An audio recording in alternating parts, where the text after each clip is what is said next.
Marc et Sophie, Marc et Sophie, Marc et Sophie. Marc et Sophie ont lancé comme un défi amour, tendresse, câlin et fantaisie. Marc et Sophie, leurs parents, leurs amis, leurs animaux et toute la compagnie. Entre un anniversaire, un album de BD, une maquette de corsaire, Marc est très occupé. On se débrouille comme on peut, des voisins pas contents, des copains malheureux et Sophie rit tout le temps.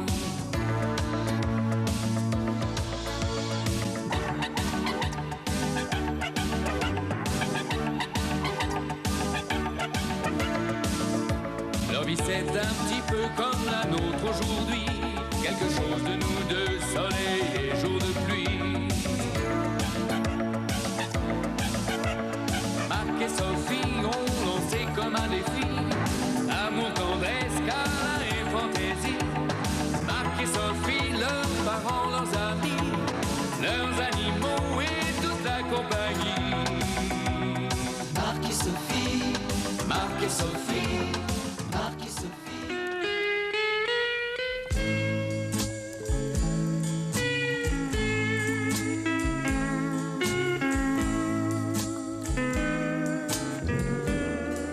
Je me demande quel temps il peut faire à Paris.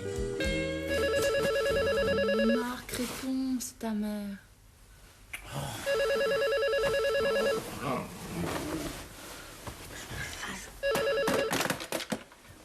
Allô, maman. Allô, Marc?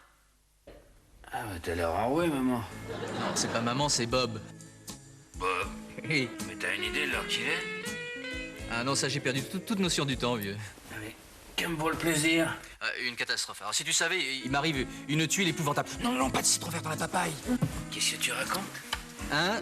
Non, je dis, Loulou de l'étoile me fait une grippe. Loulou de l'étoile? Oui, une de mes pouliches. Et puis alors, pas n'importe laquelle, hein, la favorite. Non, mais tu me déranges à 5 h du mat pour me raconter ça? Il est 5 heures à Paris, c'est parfait. Et quand je parle d'une pouliche, je veux dire un cheval. Bon, Marc, écoute, il faut absolument que tu y ailles tout de suite. Et t'as juste le temps d'arriver à Chantilly avant les entraînements. Et toi, tu es où? Me parle pas, là, je suis coincé. Je peux pas bouger.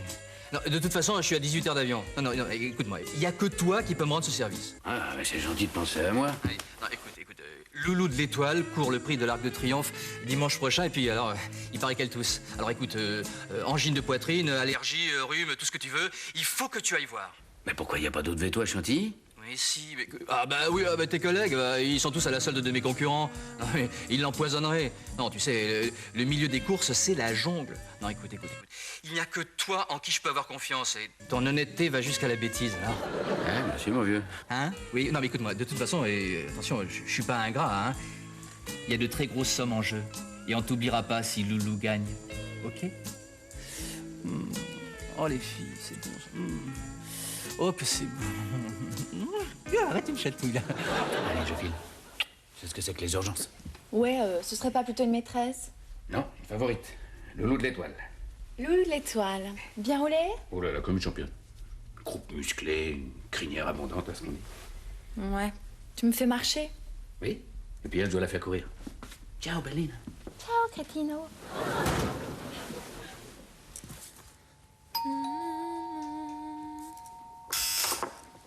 Bonjour, docteur Aguini est là? Faut absolument que je le voie. Vous aviez rendez-vous? Non mais c'est une urgence. Une crise grave du hippisme et des pronostics en déconfiture. Ouh là là, ça doit faire mal, ça. Aïe, aïe, aïe. Vous devriez vous asseoir. Oui, ça va faire très mal. Mais je peux vous faire passer entre deux clients. Je vais faire votre fiche. Là, si vous pouviez faire mon papier, vous savez que des millions de petits parieurs comptent sur moi pour faire leur tiercé. Et puis, il y a des bruits qui courent avant la course. Alors, il faut que je sache. Écoutez, on est dans la dernière ligne droite. Je vais quand même pas me faire coiffer au poteau par Cheval Hebdo qui tire à 50 contrats. Et je marque quoi comme profession? Tocard? Non, vous mettez le meilleur. Ulysse, l'homme qui a le pronostic dans le sang.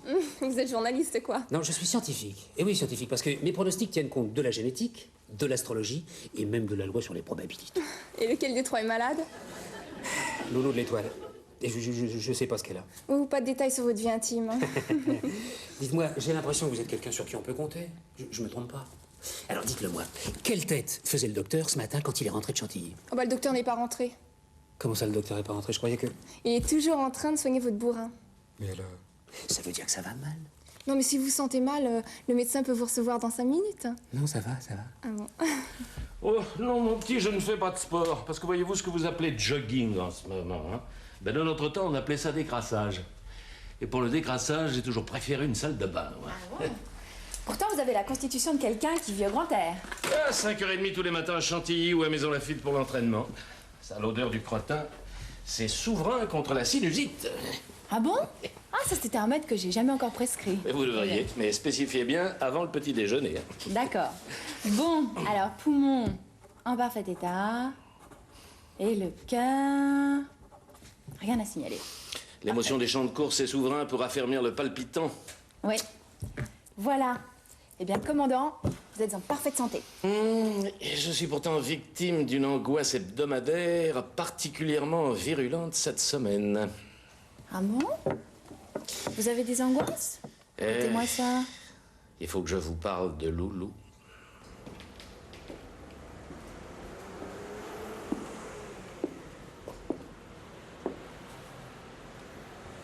Vous attendez le veto? C'est ça. Parce que la salle d'attente, c'est pas fait uniquement pour les chiens. Je vous remercie, mais je préfère rester là. À vos risques et périls, mais je crains que vos chaussures n'apprécient pas. La moitié crocodile est peut-être habituée à l'eau, mais la moitié antilope, elle va pas beaucoup aimer. Parce que là, je rince au jet. Je suis sûr que ce matin, vous allez prendre un peu de retard. C'est vrai, soudainement, je me souviens que j'ai oublié d'astiquer les boutons de porte. Vous me semblez être une personne très perspicace et de très bon sens. Le veto, vous l'avez vu ce matin? Il est parti très tôt, n'est-ce pas? Ah, ça, pour voir et pour savoir, je suis très bien placé. Mais je suis d'un naturel discret. D'ailleurs, quel intérêt aurais-je à bavarder? Je vous le demande. Quel intérêt? Je vous le demande un peu. Et entre gens sympathiques, on s'entend à demi-mot? Je m'entends mieux avec des mots complets. Il est parti très tôt. 5h17 et c'est pas son habitude. Oh, vous le connaissez bien. Vous pensez, je suis une amie de la famille. Ils n'ont aucun secret pour moi. Très intéressant. Il vous parle de ses clients? Mais dis donc, qu'est-ce que vous leur voulez à ces clients? Oh, rien de mal, juste un renseignement professionnel. Et c'est quoi au juste votre business? Tierce écarté, Paris-Jublé. Ah, les courses! Oh, ben il fallait le dire tout de suite. Je veux bien me mouiller avec vous, parce que vos tuyaux ont l'air d'apporter beaucoup de liquide. Bon, je vous rends votre mise de fonds, et vous me considérez comme partenaire. Topez là. Mais qu'est-ce qu'il a à voir là-dedans, le docteur Rigini? Comment, vous ne savez pas? Je vais pas tarder à savoir. Rebonjour, docteur. Quelle nouvelle? Alors, ça s'est bien passé ce matin? Ah, si vous saviez. Ben justement, on voudrait savoir. Je vous admire, moi, hein. Se lever à 5 heures, dites donc, ça gâche une journée. Ah, ça, il faut une santé de cheval, hein. À propos, il va bien, cheval? Bonjour, Stéphanie. Bonjour, docteur. Il y a quelqu'un pour vous. Docteur, il faut que je vous présente un homme plein de ressources. C'est bon? Roger Margolian. Enchanté. Mon associé, qui aime beaucoup les animaux. Un gros bouc qui tourne autour des pouliches. Le docteur qui soigne habituellement Loulou de l'Étoile est un très bon ami à moi, oui. Il sait à quel point son état de santé me tient à cœur. Ah, vous avez le portefeuille à gauche, vous, maintenant? Oh. Moi aussi, ça me trotte dans la tête. Oui, eh bien, c'est en tête-à-tête qu'il faudrait en parler. Ah, mais non, mais attendez, nous aimerions tous connaître l'état de santé d'une favorite. C'est une information qui doit rester publique. Ah, ben, monsieur, il n'y a pas de secret du tout. Je suis allé observer cette jument avec beaucoup d'attention. Tout ce que je peux vous dire... Pas un mot de plus, ce serait un mot de trop. Je vous demande pardon. Vous êtes le mari de Sophie? Oui. Et vous ne connaissez pas ces messieurs. Je vais vous présenter. Vous êtes vétérinaire, vous allez comprendre. À votre droite, un croisement intéressant de requin et de maquereau. Ah, monsieur, je ne vous permets pas. J'avais oublié le crapaud. Il bave. Devant vous, une buse qui se prend pour un héron et qui n'est en réalité qu'un vilain petit canard, France Turf. Une prose qui ferait ressembler Paris Match aux mémoires de Chateaubriand. Dites donc, c'est pas la charge de la brigade légère que vous nous faites là, commandant. Monsieur, je suis là pour empêcher les oreilles ennemies d'écouter. Bien sûr. Ah, vous êtes militaire. Parfaitement, monsieur. Oh, j'ai oublié de me présenter. Le grand Alphonse, officier de cavalerie de père en fils depuis l'Empire, instructeur de missionnaires depuis que le cadre noir dépend du ministère de l'Agriculture. J'ajoute un vieil ami de votre belle maman. Renvoyé de l'armée avec perte et grand fracas pour abus de saumure, un pro.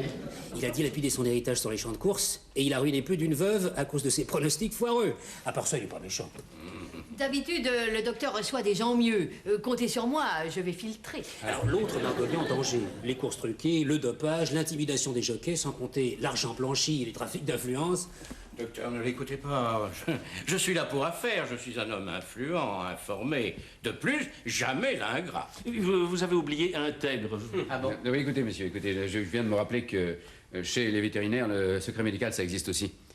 Oui, alors, j'ai fait part de mon diagnostic à l'entraîneur de Loulou de l'Étoile. Il vous renseignera peut-être, lui. Très bien, mon petit. J'ai plaisir à voir que la fille de Grenelle n'a pas épousé un imbécile. Vous êtes trop aimable. Eh bien, messieurs, faute d'être vainqueurs, soyons beaux joueurs.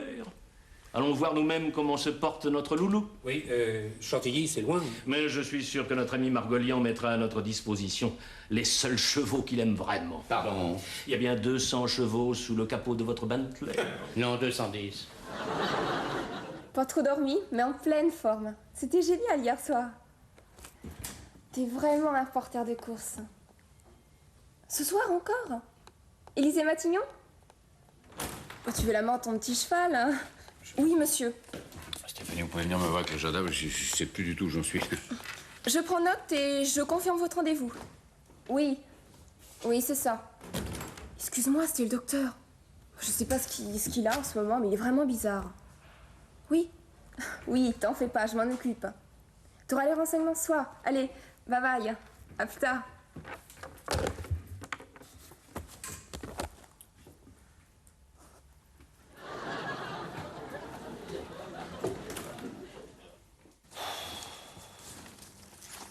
Je me demande comment font les chevaux pour courir l'après-midi. Mais se lever à 4 heures, c'est vraiment pas humain.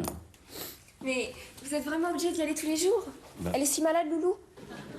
Vous vous intéressez aux chevaux, vous, maintenant? Oui.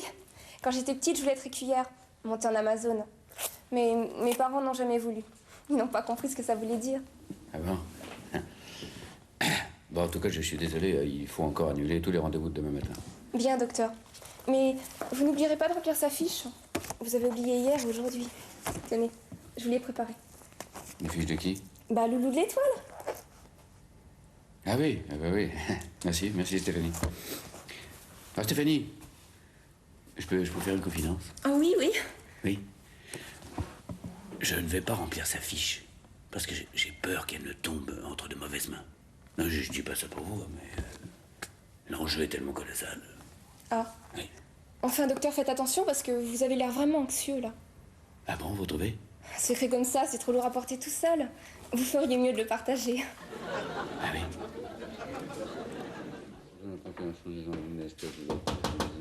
Veuillez entrer. Bon appétit, docteur.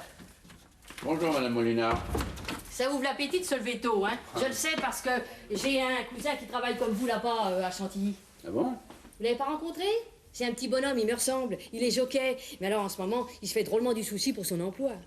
Ah bon, pourquoi? Il a grandi? Non, c'est à cause des maladies qui traînent là-bas. C'est pas contagieux, au moins. Non, il voudrait savoir de quel microbe il s'agit pour Loulou. Savoir si ses chevaux à lui, ils risquent rien. Alors, je lui ai dit que je me renseignerais, vu qu'il y a quand même le plus grand spécialiste dans l'immeuble. Madame Molinard. Oui. Soyez gentille. Oui. Ne me prenez pas pour un imbécile. Bon, d'accord. Vous savez combien ça peut rapporter le tiercé quand on sait le résultat à l'avance? Pourquoi vous pouvez connaître le résultat à l'avance? Mon associé, Monsieur Margolian, m'en donne 2 sur 3 sans problème. À moi de trouver le 3e. Regardez. On a Pacha d'Amour, un outsider sûr, grâce à une indiscrétion de son jockey, et Olibrius. Mais alors là, tout le monde le sait. C'est bien honnête, votre petite combine, hein? C'est-à-dire que extérieurement, ça peut paraître malhonnête, hein, mais dans le fond, quand on réfléchit, c'est très honnête, hein, surtout comme rapport. Bon, alors, qu'est-ce que vous feriez à notre place? On met le paquet sur Loulou ou pas? Ah, à votre place. Oui. Moi, j'investirais dans l'immobilier. Oh, c'est malin, ça. Tiens, pourtant, je vous rends assez de service. Mais qu'est-ce que ça peut vous faire si je gagne au tiercé? Mais justement, ça me ferait beaucoup. Imaginez que vous deveniez millionnaire. J'imagine très bien, moi. Vous partiriez? Et qui vous remplacerait? Non, je vous promets. Vous me dites simplement si Loulou peut être dans les 3 premiers, et moi, je vous signe un contrat de 5 ans comme gardienne. Vous connaissez Confucius? Confucius? Ça me dit quelque chose. Il est où? Dans quelle course? C'est pas le tiercé? Non, c'est pas un cheval. C'est un philosophe chinois. Et alors, il disait... Le cheval qui rue dans les brancards est dans les brancards.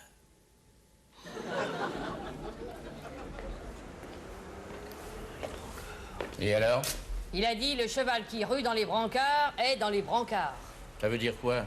Loulou est dans les choux? Dans les choux, il a pas dit. C'est à vous de comprendre, hein. C'est vous le professionnel des courses. Ouais. Oh, ce monde des courses, vraiment, j'en ai ras le bol. C'est magouille et compagnie.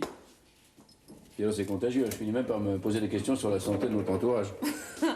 Bon alors, à propos, comment elle va, ta pouliche? Ah non, pas toi. Bon, comment ça, pas moi? Voilà, faut te calmer, hein. D'habitude, tu fais pas tellement de mystère sur tes malades. Alors. Ah, t'as raison, mais je finis par devenir parano. mais- Ouais, j'ai l'impression. Bon alors, comment elle va? Merci. Pour compte de qui tu me poses cette question? Mais pour le compte de personne, je m'en fous complètement, tu sais. Simplement, bon, comme on est invité dimanche à Longchamp, Comment ça, vous êtes invité par qui? bah le commandant, il nous invite dans une loge. Alors je m'étais dit que comme ça, on aurait pu mettre un petit peu d'argent sur le cheval que t'avais soigné. Écoute bien, Sophie, hein. Je vais te dire une chose. Quoi? Jamais, mais alors, mais jamais... Jamais, en tout cas, hein, tu paies tes factures, ça c'est sûr. Résultat, 1000 balles d'amende à payer. Bon, alors, tu veux que je te le donne, ton tiercé gagnant? EDF, GDF, PTT. C'est vraiment très gentil à vous d'être passé nous voir. Eh oui, cette tenue, mon petit, c'était Saratona 55-56, juste après le bal Bestegui. Je me souviens de la tête de Ruby Rosa quand je lui ai soufflé l'héritière Vanderbilt, grâce à Périclès. Périclès? Casaque bleu, toque rouge, numéro 14. Il m'a fait gagner à 37 contre 1. J'avais misé sur lui tout ce qui me restait. 100 000 francs. Mais de l'époque. Oh ouais, quel panache! C'est exactement ce que l'héritière m'a dit. Nous avons passé une semaine inoubliable qui s'est terminée avec Bérésina dans la rivière d'Auteuil. Appeler un cheval Bérésina, j'aurais dû me méfier. En tout cas, Marc va être absolument ravi de porter cette tenue historique. Enfin, si ça fait pas un petit peu trop. Oh, je sais qu'il est de bon ton aujourd'hui d'aller en col roulé à l'opéra, même quand on est ministre, de couvrir de réclames de cigarettes les voitures automobiles. Mais grâce à Dieu, Longchamp, c'est pas encore le Texas. Tout le monde n'y va pas en jean. Ouais. Enfin, en tout cas, moi, qu'est-ce que je vais mettre? Mais vous, mon petit, c'est beaucoup plus facile. Déjà, votre seule beauté vous habille. Ah, commandant. Ascot. Ah oui, non, mais vous inquiétez pas, j'irai chez le coiffeur. Non, souvenez-vous, le derby d'Ascot. Les femmes rivalisent pour avoir le plus beau chapeau. La duchesse de Bedford portait des canaris vivants sur le sien. C'est tout ce qu'elle avait trouvé pour leur faire prendre l'air? Oh, c'est malin. Ah, bonjour, cher ami, comment allez-vous? Très bien. Je suis étonné que vous me demandiez pas de nouvelles de Loulou. Mais je suppose qu'elle est guérie. J'ai entièrement confiance en votre talent. Marc, tu as vu ce que le commandant t'a apporté pour dimanche? Et c'est votre taille, mais ça n'est plus la mienne. La nouvelle cuisine est arrivée trop tard pour me sauver. Non, ne dites pas ça, enfin, vous avez une prestance folle. Oui, enfin, vous êtes gentil. Ça se porte encore, ce truc-là? C'est un peu comme l'honneur et la vertu, c'est passé de mode, mais rassurez-vous, ça ne choquera personne. Bon, je ne veux pas vous déranger davantage. Je passerai vous prendre dimanche à 1h. Hein? Et pour votre chapeau, hein? Oui. Demandez à madame votre mère. Si, elle portait des bibis inénarrables à l'époque. Alors, Alors quoi? comment va le cheval? Le cheval se porte mal en France, madame, depuis qu'on l'a remplacé par des blindés. Des blindés, vous en auriez pas un dans le nez, vous, des fois? Mais qu'est-ce que c'est que ce genre de réflexion? Je ne célébrerai que dimanche soir, madame. Donc, il vous l'a dit. Il m'a rien dit. Et d'ailleurs, je ne lui ai pas demandé. Et pas à moi, je sais bien que vous êtes là pour la même chose. Parce que j'ai mes renseignements, moi aussi. Malgré vos airs supérieurs, vous en avez drôlement besoin de l'argent du tiercé. Je vois de qui vous tenez ces ragots de basse-cour. Parce que c'est pas vrai que vous n'avez pas touché le tiercé depuis 2 ans, que c'est la dèche depuis que la veuve Coquelicot vous a plaqué? Même si c'était vrai, cette situation ne m'entraînerait pas aux bassesses de monsieur Margolian. Il gagne, lui. Dans le cas de ce monsieur, l'empereur Vespasien s'est trompé. L'argent a une odeur.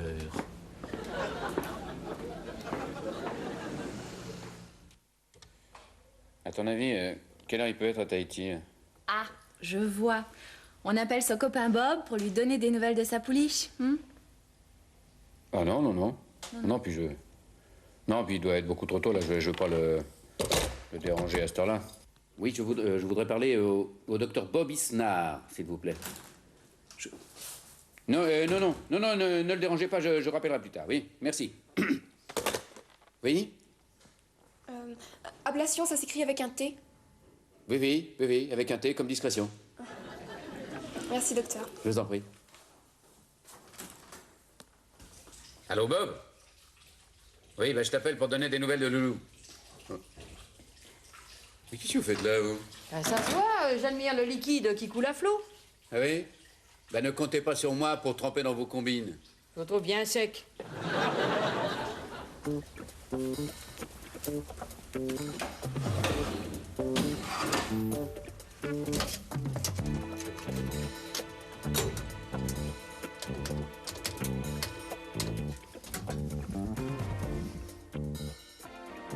Allô, Bob?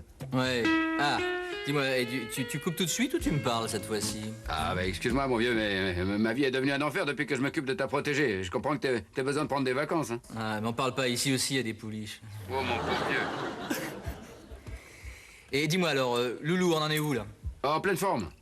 Pleine forme, c'était pas une grippe, elle avait juste un petit rhume. J'ai pas eu besoin de lui donner un antibiotique. Elle frétille d'impatience avant le Grand Prix. Waouh, extra!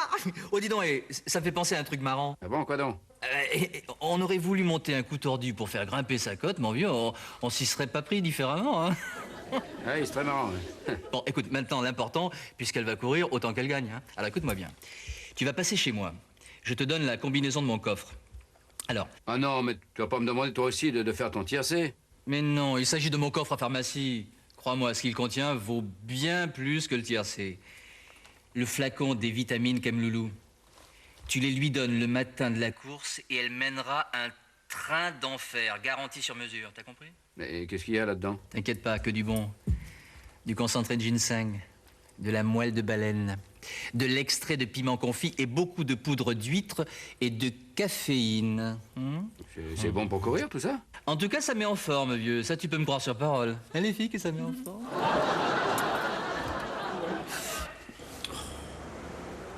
Sophie, on va être en retard. Docteur, vous l'avez loué, votre tenue de propriétaire? Emprunté, sans agiot. Oui, les gens désintéressés, ça existe. Et pour moi, docteur, comme convenu, toujours pareil, hein, pas de changement. Pas de changement. Comme vous m'avez dit. Je vous ai rien dit. Mais rien dit, j'ai bien compris, dans les brancards. Voilà, je suis prête. Oh, chapeau! Bon, vous nous excusez, nous avons une course à faire.